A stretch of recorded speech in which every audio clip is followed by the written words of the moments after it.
Queridas amigas y amigos de la Fraternidad del Santo Nombre, lectores del blog El Santo Nombre, suscriptores del canal de YouTube, a la gente que sigue la página que ha creado Susi en Facebook relativa a contenidos del Santo Nombre, a ese espacio que está alimentando Fernando de Zaragoza, el Spotify, donde también está cargando todos los contenidos que se van produciendo en el blog.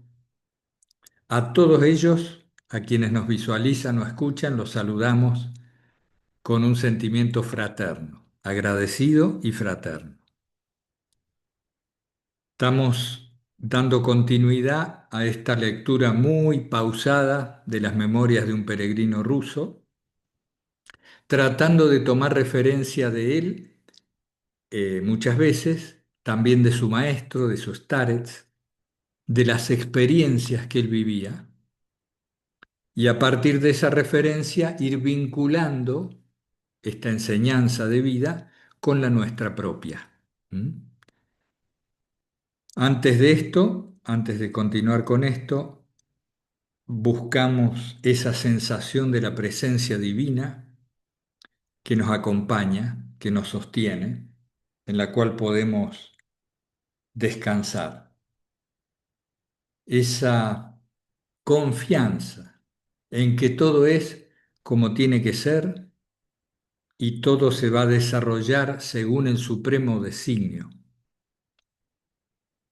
Designio supremo al cual podemos acompañar gustosos o al cual podemos resistirnos y pasarlo mal mientras tanto. Por eso siempre es bueno entregarnos, abandonarnos a su voluntad, a la mano providencial que está al lado de cada ser humano, intentando ayudar, y esa voz que está queriendo hacerse oír en nosotros. Que la escuchemos o no, ya es otra cosa. Para eso buscamos entonces la actitud orante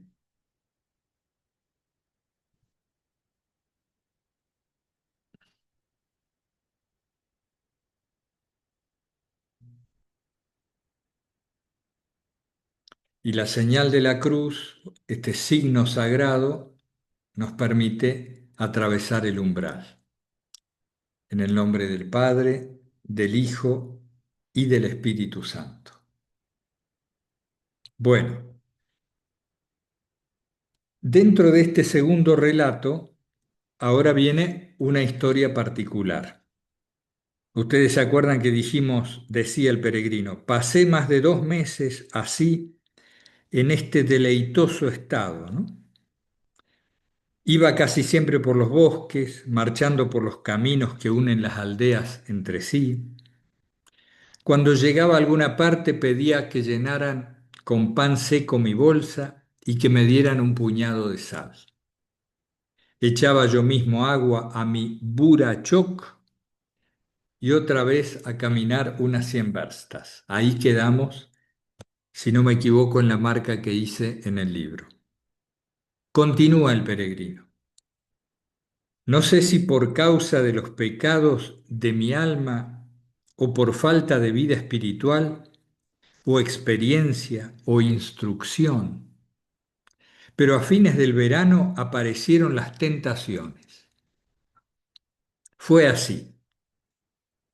Al salir al camino real, un anochecer me alcanzaron 2 hombres que parecían soldados y que me exigieron dinero. Yo les contesté que no tenía una sola copeica. En España dirían no tenía un duro, ¿m? O un peso en Argentina. Yo les contesté que no tenía una sola copeica, pero no me creyeron y me gritaron con insolencia. Mientes. Los peregrinos juntan mucho dinero. Haberlo sabido en el camino de Santiago, ¿no? Uno de ellos dijo, ¿a qué hablar tanto con este? Y golpeó mi cabeza con un garrote. tan fuerte que caí desvanecido. No sé cuánto tiempo estuve tirado en el suelo. Cuando recobré el sentido, estaba en un bosque, cerca del camino, todo lastimado y sin mi bolsa, de la que únicamente quedaban los cordones que la sostenían.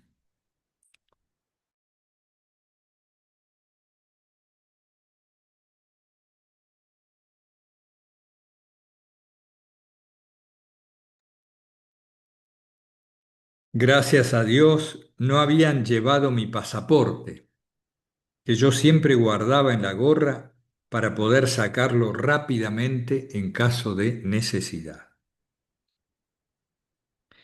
Me puse de pie y lloré amargamente, no tanto por el dolor de mi cabeza como por la pérdida de mis libros, la Biblia y la Filocalía, que llevaba en mi bolsa robada.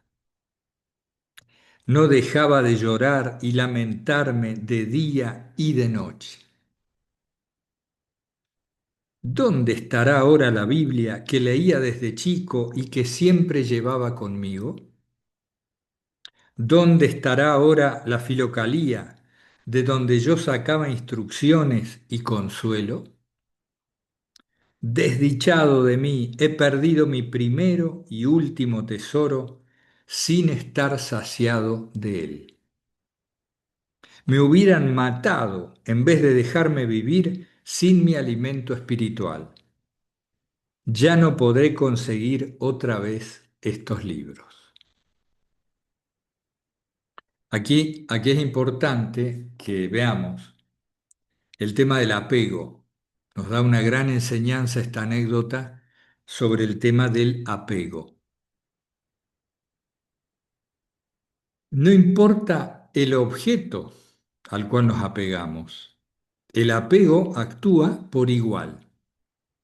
Entonces, en una mirada rápida podría parecer más espiritual estar apegado a una Biblia y a una filocalía que estar apegado a una mansión que tengo en la playa. Fíjate, es mucho más espiritual estar apegado a la Biblia y a la filocalía. Pero resulta que en cuanto al acto de apego en sí misma, en sí mismo, da igual. ¿Por qué? Porque el apego es poner en algo o en alguien o en una situación, es decir, poner en algo que no es Dios mi esperanza, mi felicidad, mi bienestar. En una mirada rápida definiríamos así el apego. Poner mi esperanza, mi vida, mi bienestar en algo que no es Dios. Solo Dios puede colmar el vacío que vive en el interior del hombre, el vacío existencial, el vacío de sentido, el vacío de plenitud. Eso lo llena solo Dios, su presencia en nosotros viva. Y nosotros nos confundimos fácil porque obtenemos diversos placeres, diverso bienestar, diversas esperanzas a través de objetos, personas y situaciones. Muchísimas de ellas totalmente legítimas y válidas, pero no cuando las transformamos en nuestro Dios. Cuando hacemos idolatría de un objeto, de una persona o de una situación. Por lo general, somos muy idólatras. ¿Y cuál es nuestro principal ídolo?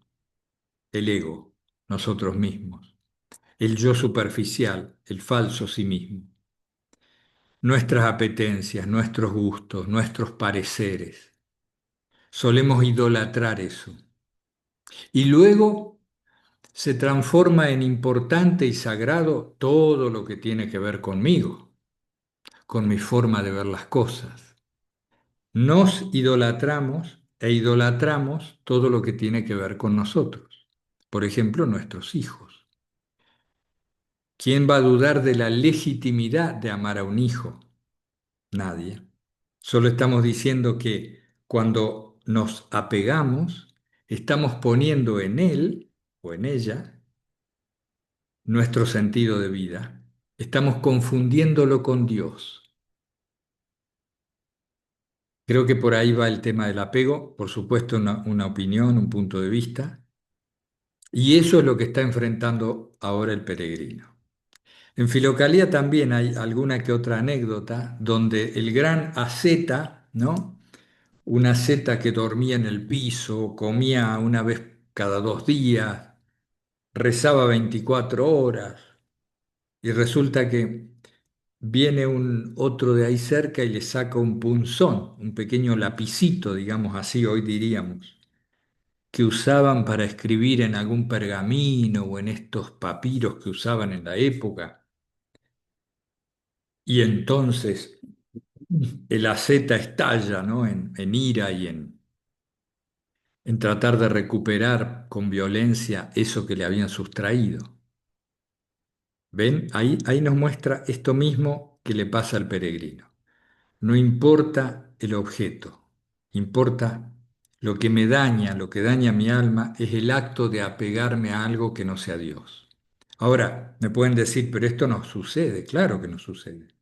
Y no lo estamos enfocando desde el punto de vista moral, diciendo, mira, eso es un pecado. No, no lo sé. Estamos diciendo, el problema es que amarás al Señor tu Dios por sobre todas las cosas, con toda tu fuerza, con toda tu alma, con todo tu corazón, con toda tu mente.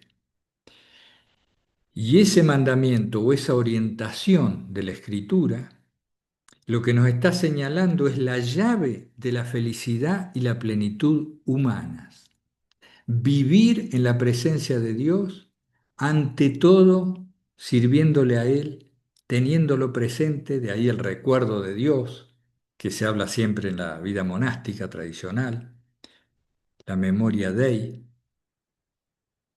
Entonces lo que se nos está diciendo no es una imposición arbitraria, tienes que amar a Dios sobre todas las cosas y todo lo demás es un secundario.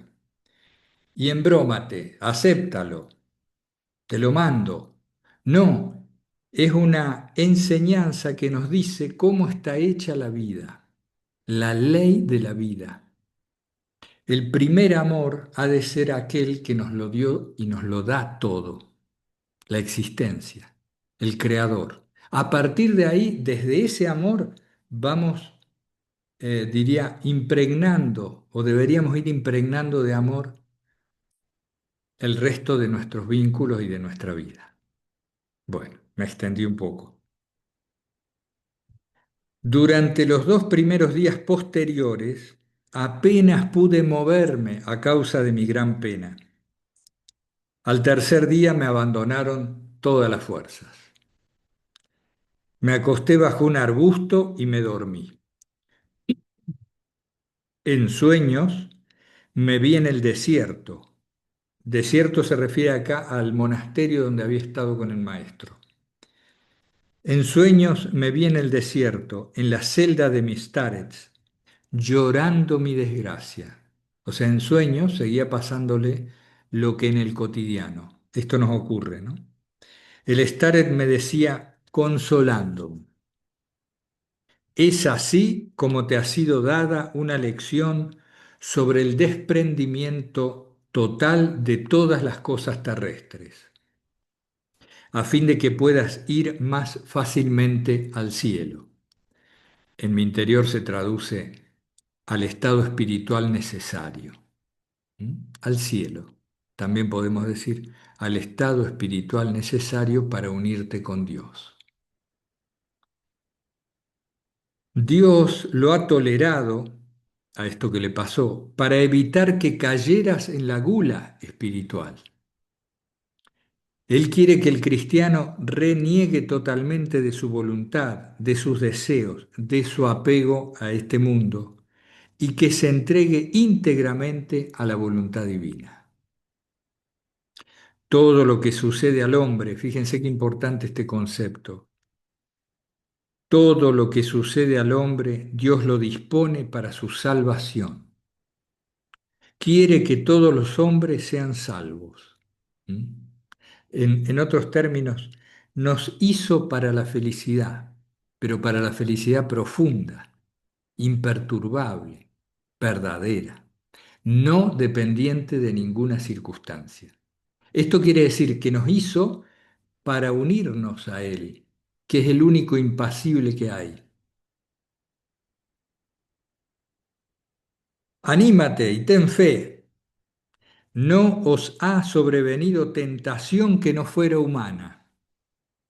Y fiel es Dios, que no permitirá que seáis tentados más allá de vuestras fuerzas. Antes dispondrá con la tentación el éxito para que podáis resistirla. Pronto recibirás un consuelo mucho mayor que tu pena. Después de estas palabras desperté. Había recuperado mis fuerzas y sentía mi alma sosegada, fíjense la imagen, sentía mi alma sosegada como un amanecer. Qué poético. Que sea la voluntad del Señor, dije. Me persigné, me levanté y seguí mi camino. La oración empezó de nuevo a obrar en mi corazón, como antes, y durante los 3 días siguientes marché tranquilo. Acá hay un punto interesante también, que es el hecho de que cuando caemos en un apego fuerte, se nos dificulta mucho la oración. Al menos esa es nuestra experiencia que coincide con la del peregrino en este punto. En cambio, cuando él ya se centró, volvió al centro, la oración a la cual él se había acostumbrado mucho, vuelve a operar, vuelve a actuar en él por sí misma. ¿Mm? Es como que el apego es una actitud contradictoria con nuestra búsqueda profunda. Entonces, al estar en contradicción interior, se nos dificulta la oración. ¿Mm? La oración se facilita, se profundiza y crece mientras más alineados estamos con lo que somos. Pero ¿qué somos? Bueno, por supuesto, eso es una respuesta que cada uno ha de hacerse. Pero en términos generales, a lo que voy, somos un hijo de Dios en peregrinación a la casa de la cual nos extraviamos. Somos criaturas, hijos de Dios, tratando de regresar a casa.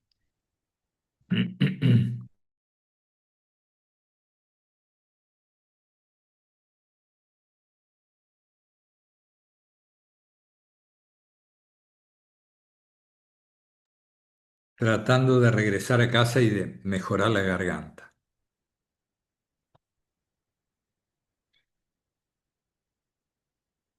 Durante los 3 días siguientes marché tranquilo. Entonces alcancé un convoy que conducía una partida de presos. Convoy supongo que es como una caravana, ¿no? Al acercarme, reconocí entre ellos a los hombres que me habían robado. Y como iban entre los últimos del grupo, caí a sus pies rogándoles que me dijeran dónde estaban mis libros. Fíjense, al encontrarlos, cayó a sus pies en ruego. Nuevamente el peregrino nos muestra esa profunda humildad que lo embargaba. Era un tipo sin pretensiones, dicho en otro modo, ¿no? No tenía, nos parece excesivo, no tenía la menor dignidad, podría decir alguien. Pero ¿cómo? Ahí están los ladrones y vos te tirás a los pies. Eso es notable y quizás sea una actitud excesivamente de apocamiento, de humildad excesiva, no sé si existe la humildad excesiva, pero nos choca, ¿no? La imagen. De todas maneras, esta humildad tan acendrada, tan encarnada en él, es lo que le permitía orar del modo en que oraba, pidiendo constantemente la misericordia divina y reconociéndose débil, vulnerable, en términos de él, pecador. Es muy, muy atendible este tema de la humildad y nos cuesta horrores inmersos como estamos en la cultura actual. Yo les diría que hoy en día es casi un antivalor la humildad. Al contrario, hoy se pregona la propia valía, la noción de superioridad, cuánto vale, ¿no? Y por eso las selfies para uno mismo y andar contando en las redes todo lo que se hace, mira lo que he comido. Incluso es choqueante, es sorprendente ver esas noticias donde dicen tal actor o tal deportista apareció en su Instagram junto a fajos de billetes, ¿no? Abrazando los montones de billetes, o mostrando las joyas, todas las joyas, o el guardarropa que es más grande que 10 casas.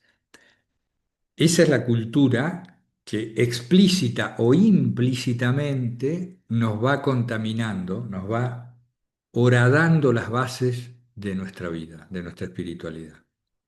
Sobre todo, insisto, haciendo ídolos del falso sí mismo, porque iba a decir ídolos de nosotros mismos, pero es que no somos nosotros mismos eso, no somos lo que tenemos, ¿m? No somos lo que hacemos tampoco, ni siquiera. El ser es otra cosa y está mucho más relacionado con la presencia de Dios en nosotros. Pero me voy lejos de donde estaba. Entonces, como iban entre los últimos del grupo, caí a sus pies, rogándoles me dijeran dónde estaban mis libros. Al principio no me prestaban atención, pero después uno de ellos dijo, si nos pagas algo, te diremos dónde están tus libros. Muy consecuente el ladrón. Danos un rublo. Un ladrón coherente, ¿eh? Robó, ahora está preso, pero bueno, le va a devolver las cosas, pero dame un mango, ¿m? Dame un dinero. Estaba muy en la suya, en su profesión.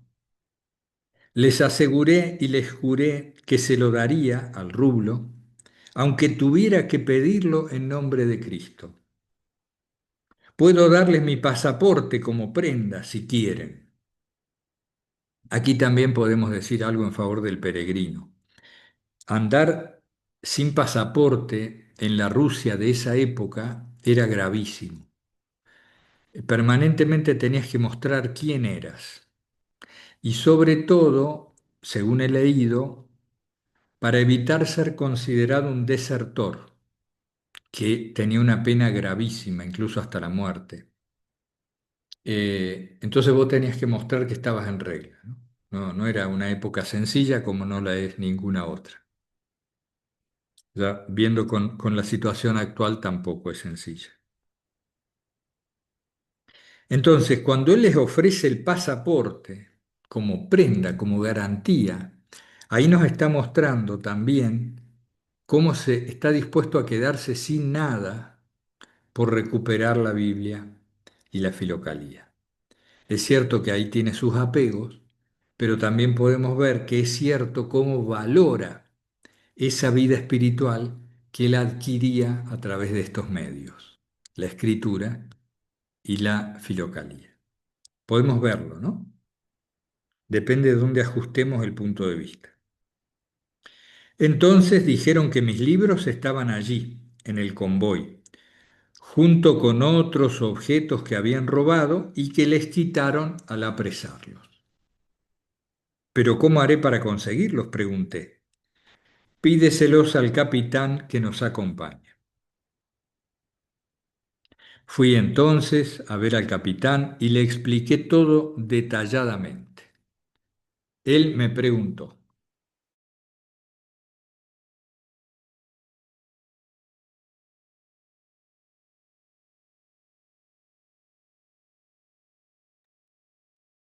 ¿es posible que tú sepas leer la Biblia?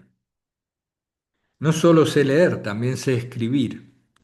Verá usted, en esa Biblia he escrito que es mía y aquí, en mi pasaporte, está anotado mi nombre y apellido. Estos pillos son desertores, dijo el capitán. Vivían en una choza y ya habían robado a muchos. Ayer los apresó un cochero valiente cuando trataron de quitarle su troika. No tengo ninguna razón para no devolverte tus libros si están aquí, pero tendrás que venir con nosotros hasta la estación donde vamos a pernoctar. No está lejos, apenas 4 verstas. No puedo detener por ti todo el convoy. Caminaba contentísimo junto al caballo del capitán y nos pusimos a conversar. Me di cuenta de que era un hombre bondadoso y honrado, aunque no muy joven. Él me preguntó quién era y a dónde iba. Le conté toda la verdad. Así, hablando, llegamos a la estación. El capitán encontró mis libros y me los entregó diciendo, pero, ¿dónde irás ahora, de noche? Quédate y duerme en mi antecámara. Y me quedé. Me sentí pero tan feliz por haber recuperado mis libros, que no sabía cómo agradecer a Dios. Los apreté contra mi pecho y los tuve así hasta que mis manos se endurecieron. De tanta felicidad caían lágrimas de mis ojos y entusiasmado mi corazón latía dulcemente. Fíjense, entusiasmado mi corazón latía dulcemente. ¿Cómo puede el corazón latir dulcemente? Esa poesía es muy profunda, explica más de lo que parece.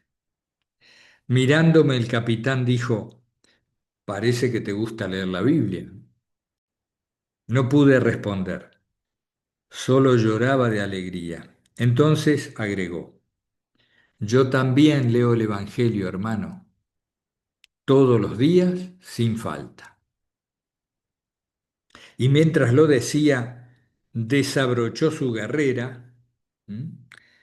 Y sacó de su pecho un pequeño evangelio con ribetes de plata impreso en Kiev, la capital de Ucrania actualmente.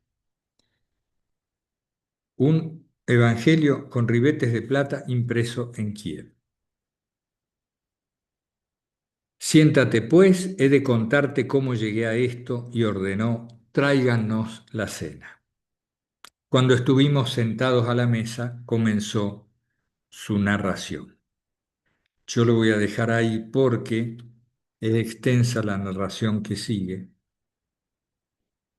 y hay bastantes contenidos también en el blog y en el canal. No quiero saturar, nos cuidamos bastante de eso. El- la familiaridad con la Sagrada Escritura es fundamental. Nos lo dice mucho Juan María, el padre Juan María que nos da el curso de Filocalía. Y esto se repite en Filocalía, en los textos, y muchos maestros espirituales y sabios y santos nos insisten la necesidad de tener mucha familiaridad con la Sagrada Escritura. Esta enseñanza, esta voz de Dios, esta revelación que nos ha sido transmitida, tiene, como hemos dicho, muchísima más profundidad que la lectura superficial que hacemos cuando estamos desatentos.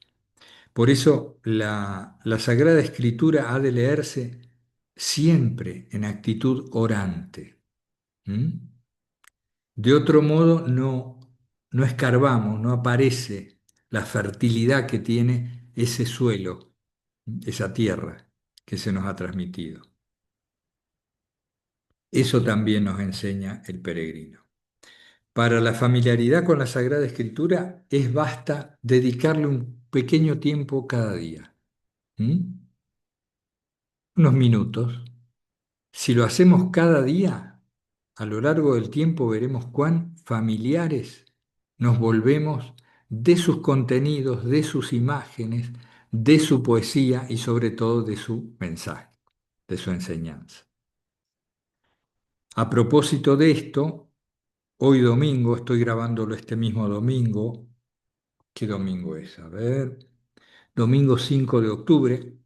Hoy a la tarde, ahí lo ponemos en el blog, tenemos la Lectio Fraternus. ¿Mm? Espérense que no quiero decirles mal la hora. La Lectio Fraternus, que es, espérense, perdonen la demora. A ver. La Lectio Fraternus de hoy, a las 20 horas de España, 15 horas de Argentina. Ahí Marco facilita un espacio donde se lee el texto bíblico elegido y después de unos cuantos minutos de meditación y de oración, se comparte quien quiera compartir. Es una lectio pero comunitaria. Están invitados todos, estamos invitados. Ese es uno de los espacios que tenemos respecto de la Sagrada Escritura, además de el encuentro con el Evangelio, que es de periodicidad mensual, que facilita Beatriu y María Robledo, además de otra gente. Bien, ¿qué más?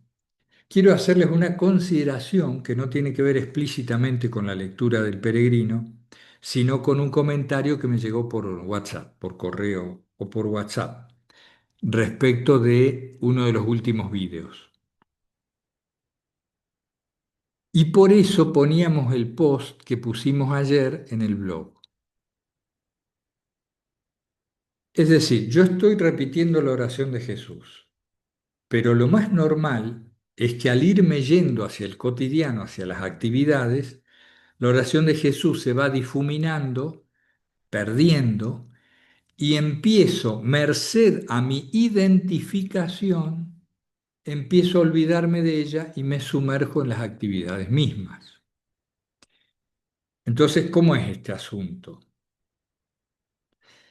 La oración de Jesús puede estar siempre, una vez que se ha hecho hábito. Pero a veces está bien explícita, bien en la presencia, y a veces está de fondo, como esa pared, ¿m? O como el icono de Cristo o la Virgen, están ahí. Por ejemplo, ustedes me están escuchando, me están viendo, y están atendiendo más a este que habla que al icono, pero el icono está de fondo. La pared también. Nadie le presta atención a la pared, pero está ahí. Entonces, la oración de Jesús se va desplazando al fondo, va quedando como un rumor mientras yo estoy en las actividades, si estoy acostumbrado a la oración. Pero, ¿cómo ser consciente de ese fondo que alienta, que nutre, que da fuerzas y que da alegría serena a mis actividades? ¿Cómo ser consciente? La clave es que al menos desde nuestro punto de vista, que mis actividades, merced al sosiego, se transformen en ceremonia. Por eso insistimos, oración de Jesús, oración frecuente, incesante, aunque sea otra ejaculatoria. Y actitud ceremonial o actividad cuasi litúrgica en la vida diaria van muy de la mano. Mi forma de actuar en sosiego, con recuerdo de la presencia de Dios, en la presencia de Dios, me lleva a hacer las cosas de un determinado modo, al cual nosotros llamamos ceremonial. Ese modo de hacer es oración. ¿Me explico? Ese modo de hacer es oración. Entonces, en la quietud, en los momentos puntuales de oración, cada vez que puedo, la oración de Jesús o mi particular modo de oración viene a la superficie, se hace evidente, fuerte y toma mi campo consciente, mi presencia aquí y ahora. Cuando esto no es posible, porque debo desarrollar ciertas actividades que me impiden lo anterior, no hay problema. La oración se torna implícita a través del modo de mis movimientos. Es muy difícil que si vivo agitado, actúo con prisa, la oración esté presente en mí, ni siquiera como fondo. Tengamos mucho en cuenta, no siempre, por supuesto, escuchen, no siempre, por supuesto, pero es muy frecuente que cada vez que estamos presurosos, agitados, es porque hemos puesto nuestra esperanza en algo que no es Dios. Suena duro, tajante, pero es como decir, y reconozcámoslo, es como decir, cada vez que me angustio, cada vez que me preocupo, es porque la fe en la providencia, en Dios, en Jesús, me tambalea. Si no, ¿de qué me preocupo? Entonces, esto que parece un exceso, en realidad creo es algo que vincula todos los momentos de nuestro cotidiano con la fe y por lo tanto con la oración. De allí que vivir en oración incesante como aspiración sea tan válido, porque es como decir vivir en fe constantemente. ¿Qué quiere decir esto? Vivir en tu presencia, amado del corazón. Vivir en la presencia de Dios. ¿Qué implica vivir en la presencia de Dios? ¿Qué se necesita? Amarlo sobre todas las cosas. Y ahí se cerró el círculo. Después voy a ver el vídeo para ver qué dije, pero me doy cuenta que es correcto, ¿no? Encaja. Amarlo sobre todas las cosas. Eso se requiere para poder vivir en su presencia, para que nuestros actos sean oración implícita mediante la reverencia que ponemos en ellos. Porque nuestros actos nunca son insignificantes, nunca, aunque sean aparentemente nimios. Eh, el otro día, hace poquito, viví un conflicto, ¿no? A raíz de cierta situación, conflicto que no se sabía en mí cómo resolver. Y esto me sirvió para darme cuenta, para recordar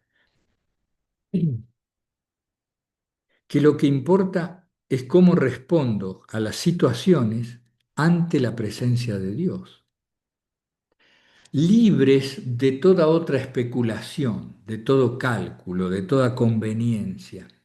¿Qué servirá más esto, aquello, decir esto, aquel, decirle esto, aquel, otro? Ir por acá, ir por allá, ¿qué será? Todo eso es mental. Por eso la dubitación, la vacilación. En cambio, cuando me acordé y dije, pero si acá el asunto siempre, ante los acontecimientos que la providencia envía, el asunto siempre es responder a Dios. Yo le estoy respondiendo a Él, no a la situación descarnada, desprendida, perdón, de su presencia. Siempre es en su presencia. Y ahí todo se aclara. ¿Por qué? Porque uno se distiende. A ti te tengo que responder y a ninguna otra consideración. Entonces uno se pone en lo correcto, ahí la conciencia de uno habla, se nos van las dudas, en otros términos. Bueno, no les doy más la lata por hoy, no me olvido de nada. Se ha hecho una entrevista muy hermosa a Stefano Cartavia, el padre Stefano Cartavia, que vive en Uruguay, aunque es italiano. Teo y Andrea le han hecho una entrevista muy hermosa que se va a publicar ahora la semana que viene. Yo creo que más bien cerca del fin de semana, pero después les decimos. Estén atentos que vale la pena. Les mando un abrazo fraterno a todos, invocando de ser posible, sin cesar, el santo nombre del Señor Jesús. Hasta pronto.